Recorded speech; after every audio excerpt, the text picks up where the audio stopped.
মাংস দিয়া কাচ্চি বানাইছে রে।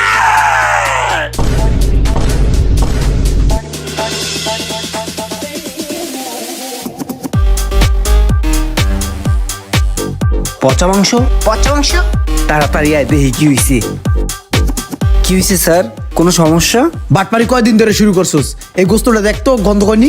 এটা পচা গোস্ত বেটা, ধইরা দেখ। পচা গোস্ত মানে? এ বেটা গন্ধ হইছে, দেখ তুই, দেখ বেটা গন্ধ হইতেছে, মাংস খায় দেখ।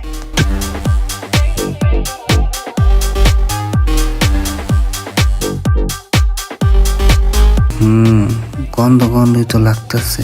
আরে মাংস তো সত্যি গন্ধ। এই যে দেখছস ঠিক মতন গিলতে পারতাছস না, কারণ মাংস পচা। ঠিক আছে? ওই শাকিল, ওই তোর না ইউটিউব পেজে টিকটক আছে, ওখানে ভিডিও করে সেরা দে, পচা মাংস দিয়ে কাচ্চি পেঁচে। আরে ভাই কি করতেছেন আপনি? আরে ভাই ভিডিও কেন করবেন আপনারা? আরে আজ বিষয় তো আমি তো চেঞ্জ